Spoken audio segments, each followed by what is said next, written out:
जो प्रश्न पत्र आया है उसको देख के बात तो मेरा माथा पीटने का मन कर रहा है। मतलब ऐसा प्रश्न पत्र तो लग रहा है कि किसी ने मतलब भांग की तरंग में वो क्वेश्चन सेट किया हो, भांग पी के सेट किया हो। पूछ रहा है स्टुपिडिटी। देखिए, एक सवाल किया गया कि कर्क रेखा किस राज्य से गुजरती है और उसमें 4 विकल्प दिए गए, उत्तर प्रदेश, उड़ीसा, बिहार और मेघालय। अब इसमें से चारों में से किसी राज्य से कर्क रेखा नहीं गुजरती है। कर्क रेखा देश के 8 राज्यों से गुजरती है, लेकिन उसमें से ये 4 राज्य नहीं है।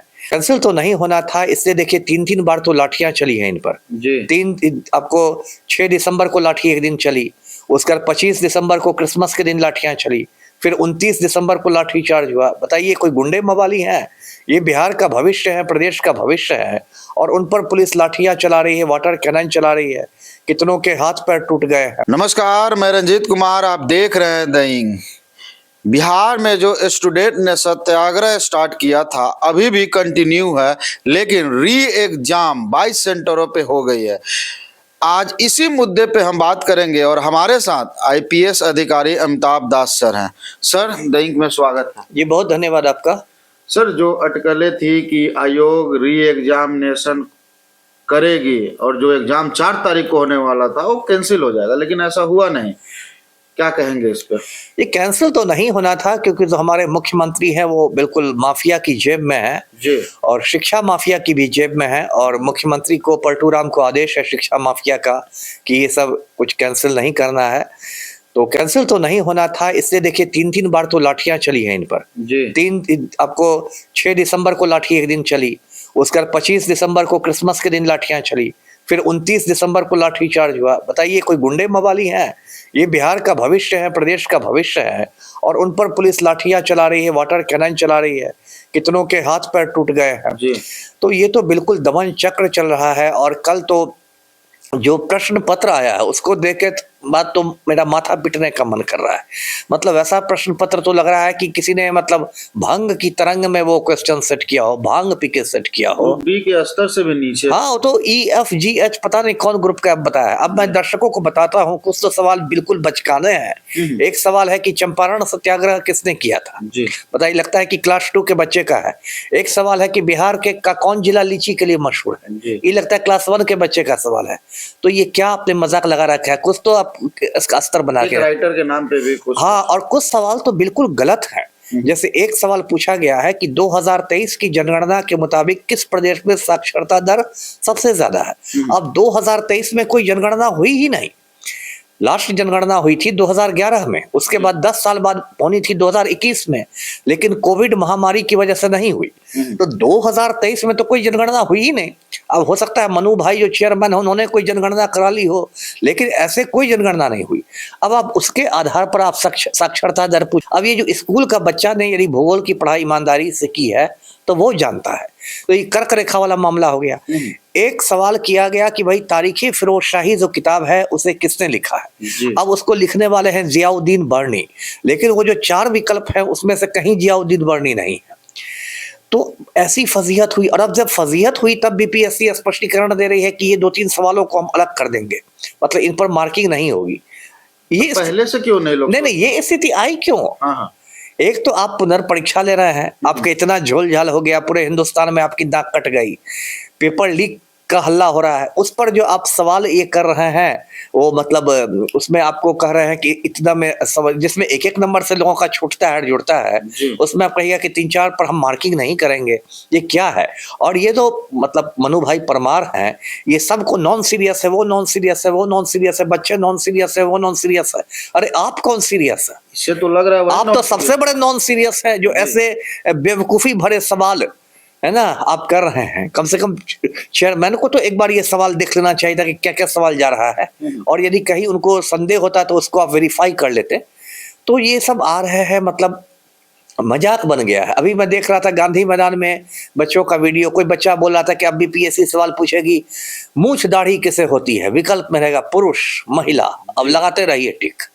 तो क्या आपने मजाक बना दिया है? देखिए, और पूरे मुझे सबसे ज्यादा दुख इस बात का है कि पूरे हिंदुस्तान में लोगों ने बिहार का मतलब कतर बिहार की इज्जत का फलूदा बना दिया है, और किसी को से मतलब नहीं। पलटू राम मगन है प्रगति यात्रा।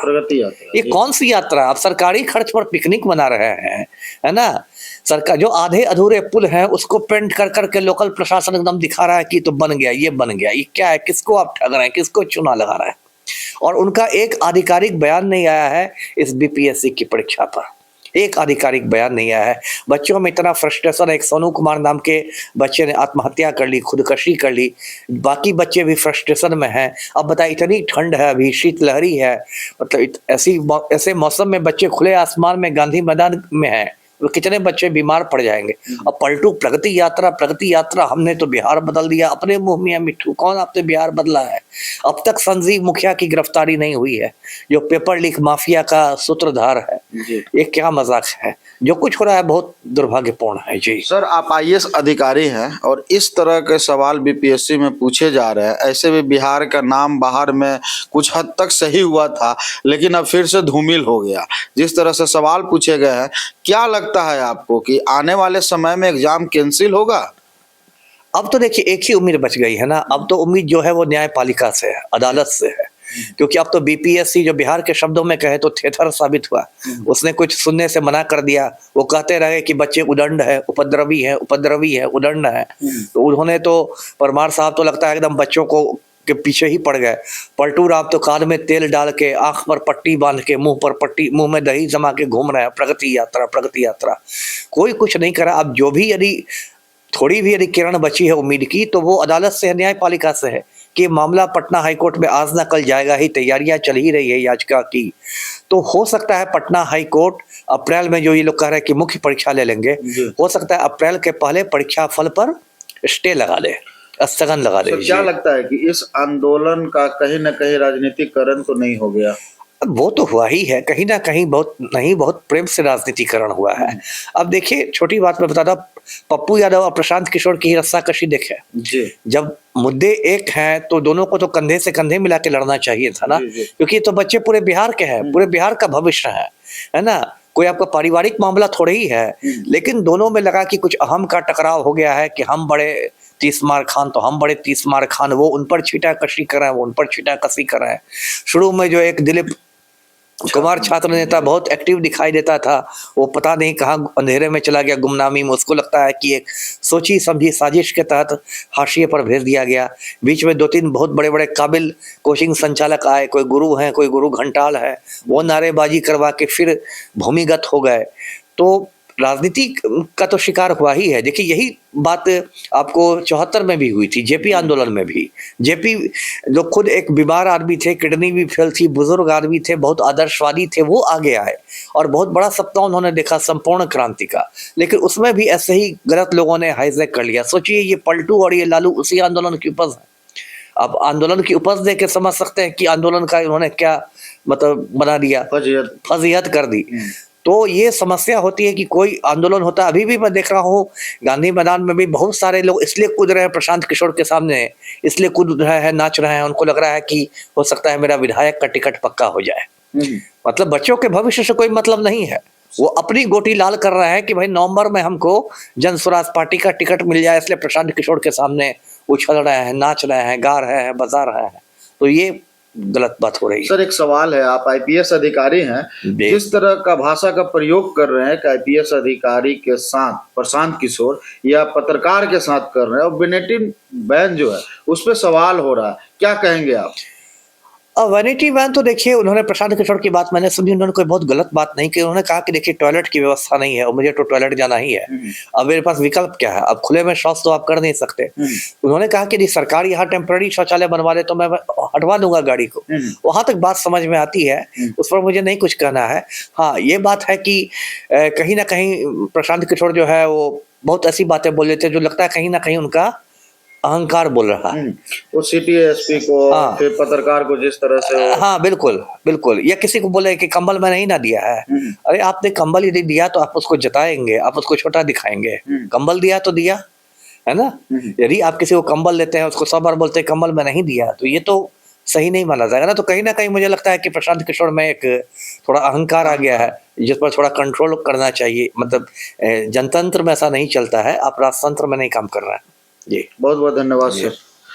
देखिए, बीपीएससी का एग्जाम हो गया बच्चे, लेकिन आज भी आंदोलन कर रहे हैं। 20 दिन हो गया कड़ाके के ठंड में। अब गर्दनी बाग से लोग गांधी मैदान में आ गए हैं। प्रशांत किशोर के साथ ताल में ताल मिलाकर लगातार बैठे हैं, आस की उम्मीद लगाए हुए हैं, कहीं आयोग सुन ले या मुख्यमंत्री सुन ले, लेकिन अभी तक मुख्यमंत्री का भी एक वर्ड भी नहीं आया। एक बार मीडिया पूछने का कोशिश भी किए, लेकिन मुख्यमंत्री ने इस सवाल को टालते हुए आगे बढ़ गए थे। अब देखने वाली बात होगी कि अप्रैल में जो एग्जाम होने वाले हैं मेंस का, क्या उस समय तक कोर्ट में ये मामला जाएगा तो कोर्ट का क्या आदेश आता है। आपको इस वीडियो पे क्या सुझाव देना है, क्या कहना है, जरूर कमेंट बॉक्स में बताएं। वीडियो को ज़्यादा से ज़्यादा शेयर करें। धन्यवाद।